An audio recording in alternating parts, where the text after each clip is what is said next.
Joining BYU Sports Nation live from the Pelican State in New Orleans, Louisiana, is Jimmer Fredette, the all-time leading scorer in BYU basketball history. Jimmer, welcome to BYU Sports Nation.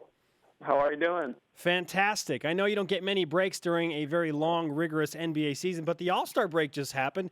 What did you do with a rare break during the All-Star break? Man, just relaxed. I was able to go back to where we live in Denver with my wife and be able to just enjoy, 4 or 5 days off and really not do much. And that's kind of what I wanted to do, just go back, relax, eat some good food, watch some movies, and just hang out. Tyler Haws has a chance to break your record tonight. Did you think it would last for more than, 4 seasons, Jimmer? Since Danny's lasted for like 30 years or 40 years or however long it was, I thought it would last a little bit longer, but I knew once, Tyler came back off his mission and had an amazing year, his sophomore year, that he would have 2 more years of probably just like it. So I thought it was in jeopardy after that year, but it's sad to see it go, but you know what? It couldn't happen to a greater kid, and I'm extremely happy for him. So his sophomore year, you see him go for 20-plus, and you think right then the record's in danger? Oh, definitely. If he's averaging 20 as a sophomore, why would he not, average just about the same or more his junior and senior year? The kid's such a hard worker.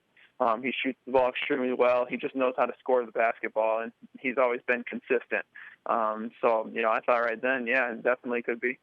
So, Jimmer, here we are 4 years later. Tyler needs 35 points to break your record of 2,599 career points. You set it in a 52-point outburst against New Mexico. What's the likelihood of Tyler going for 35 tonight against San Diego? You never know with him. He can put up a lot of numbers. So, it's a pretty good chance. He really knows how to score the basketball. But one thing about Tyler is that he's not going to force it. He's just going to let it come to him. So if it's not the night, the next night it will be. So we'll see how it goes. But he's going to play his game. He's not going to worry about, necessarily the record. He wants to go out and help his team win so they can, make a push towards the NCAA tournament. So that's his main focus, I'm sure, tonight. And if the record happens, he'll love it. But if it doesn't happen tonight, it'll happen the next night. Jimmer, you played 1 season with Tyler. It was your junior year. What did you see then that made you think, you know what, he could be pretty good? Just the way his mindset was. He never got rattled. He never got got shaken or anything. He was always prepared. He always played his game. He didn't ever try to do too much. And he can score the basketball. He plays extremely hard every single night, and he's off the floor. He works really, really hard on his game. And, I know that from experience that if you work as hard as you can in your game every day, not a lot of kids are able to do that. But Tyler is a rare breed where he works every single day as hard as he can, and, it translates once you get onto the floor. What really pops to me from his junior year was when he got poked in the eye in the Mountain West Conference tournament. Do you remember that? Yeah. And he still he still kept his free throw streak going. That was amazing. Yeah, of course. It's like when Michael Jordan shot the free throws with his eyes closed and made it. At that point, you've shot so many free throws, and he works on that so much that it's just that muscle memory. You don't even really need to see the basket. You just need to be able to see it maybe a little bit, and then your body just takes over because he shot so many free throws. Jimmer, he plays at you play at the next level, rather, and Tyler Haws has aspirations to play in the NBA. Knowing what you know and knowing what you know about Tyler, does he have the skill set to make a name for himself at the next level in the NBA? I think he does. He's such a consistent scorer. Like I said, he doesn't try to do too much. He knows his game, and I think that there'll be an executive out there that says, hey, this guy can score the basketball. He's a professional. He can help us win games. He's tall. He's a good size for a shooting guard. He's pretty athletic. He runs well. He jumps well, and obviously he can shoot the ball extremely well. So they're always looking for shooting in this league, and if he can go out there and provide that for them, then I think he's got a great chance. Jimmer Fredette joining us from New Orleans, Louisiana on BYU Sports Nation. Jimmer, what kind of interactions have you had with Tyler Haws recently, if at all? I haven't had too much recently. I talked to him a little bit before the year, and I told him that I wanted him to go out and get the record, and just keep working as hard as you can. And I told him it couldn't happen to a better person. He's as good as a kid. I mean, as good as a basketball player he is on the floor, he's a way better kid off the floor. The kid's one of my good friends, and I think that he deserves it. So. How often do you play at BYU during the summer? And give us an idea of what those games are like with Tyler Haws and others. I was able to go back usually at least a couple of times in the summer to work out with the guys, and they're always great. They're intense. They love to win. They're fast-paced.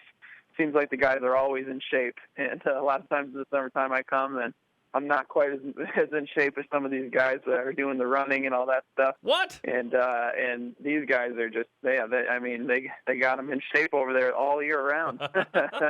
So I mean that's the way it is in college, and so they play as hard as they can. They run up and down. But I didn't get to play against Tyler too much the last couple summers. He's been kind of nursing some injuries and doing different things. But when I do play against him, obviously, he's a tough guard, and he's a guy that he's very fun to play against because he gives you great competition.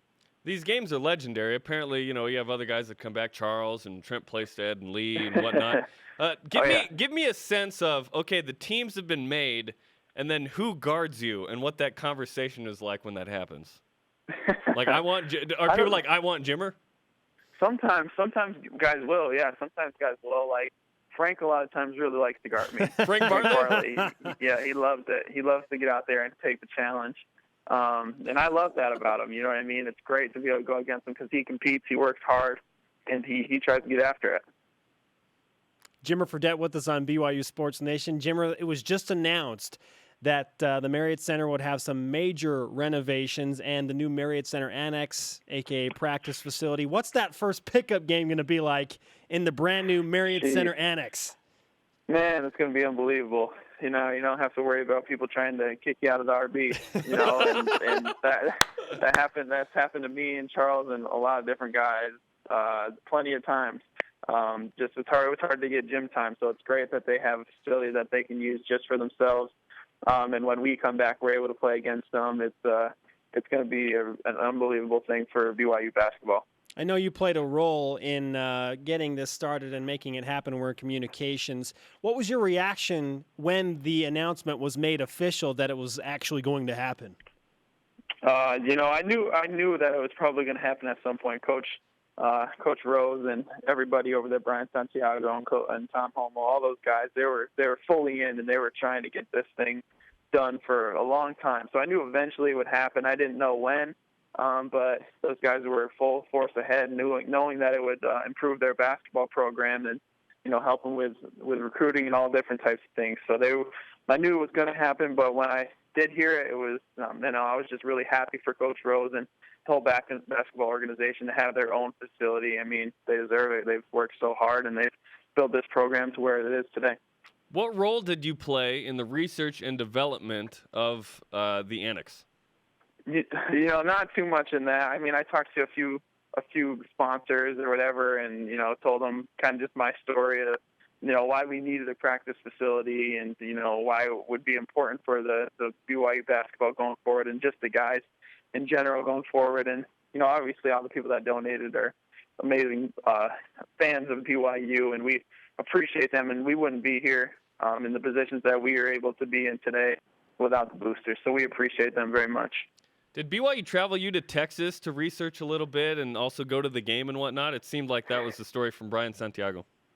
Yeah, I mean, they wanted me to go check it out a little bit. I was going to Texas, and they brought me around the facilities to see what it was like. And obviously, Texas has top-notch facilities, and they have tons of money over there and spend it well and spend it a lot on their athletes. So they have an amazing facility. But Brian and I were just interested to see what it would look like, and obviously, it's an unbelievable facility. And Arizona has a really nice facility, and the pictures of what BYU wants to do kind of reminds me of what Arizona has done down in their practice facility. Jimmer Fredette, the BYU all-time scoring leader and member of the New Orleans Pelicans, with us on BYU Sports Nation.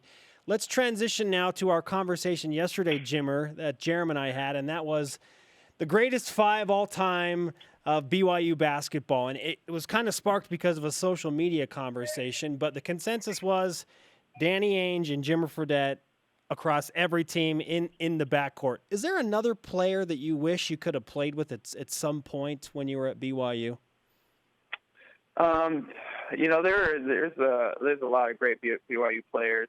I think it would have been awesome to play with Sean Bradley. Just a guy that could pick the rim so well and just block shots, and you just throw it up to him. He's going to go get it, catch it, either put it in or whatever. He'll start the break for you lots of times by getting a rebound or blocking shots. So it's always great to play with a big man like that. I always liked when I was watching BYU basketball. I always liked watching Keena Young. He was a great low post scorer and wasn't a big guy, but he was a cool guy. I got to meet him and play, in the summers with him. But he was fun to be able to see and play with. But definitely probably another big guy would have been fun. Just because as a guard you want to be able to dominate the ball. So you don't want to have too many guards out there. That's exactly right. And who doesn't want to play with the dude that was in Space Jam? You know what I'm saying? Exactly. He's an all-time celebrity. This is the fourth year BYU's in the WCC. You played in the last year of BYU in the Mountain West Conference. What are your thoughts on BYU's fit in the West Coast Conference? And when did they take down Gonzaga for the title, Jimmer? Yeah, I hope it comes sooner than later. Obviously Gonzaga this year is extremely talented. They have a lot of great players, and it seems like they just reload year in and year out. But we're always right there, and I think that we're gonna do it at some point. And hopefully this year we'll be able to beat them in the tournament. We still have one game against them at least, hopefully two. If all things go well in the tournament. But they're talented, but we have talent as well, and I think it's just right now it's a mental thing. I think it's something that we just need to break the barrier that we're gonna beat them. And once we do that, I think that we'll start winning championships. You still haunt Gonzaga fans, right? Yeah, of course. We've beaten them before, Mary's. So it's just definitely. Yeah, we've beaten all those guys before, so I mean it's time for them to do it again. Jimmer, Dave Rose just got a 5-year contract extension along with the announcement of the Marriott Center upgrades, and well-deserved for what he's done, averaging 25 wins a season. What's your relationship like with Coach Rose, and what do you think about him sticking around to be BYU's basketball coach for 5 more years? I'm so happy for him. I have a great relationship with Coach Rose and talk to him during the season and everything. But he's such a good guy. He's great for the community. He's great for the BYU program and just the city of Provo and the state of Utah. He does so much out there off the floor, and not just as a basketball player or a basketball coach. Does a lot of charity things and different things to help people around the community. So he's an important part of Utah and of Provo and of BYU, and I couldn't be happier for him because he's such a great guy, and his wife Cheryl and his whole family. They're amazing people, and I wouldn't be in my position without Coach Rose and what he helped me do. So I owe him a lot and appreciate him, and hopefully more great things will come for him. Jimmer Fredette finished before the All-Star break on a high note, 19 minutes, 9 points, 5 assists. Seems like you're having a good time out there in the Pelican State. We wish you the best of luck in Orlando tomorrow. Jimmer, we'll be watching. All right, great. Thanks, guys. Appreciate your time.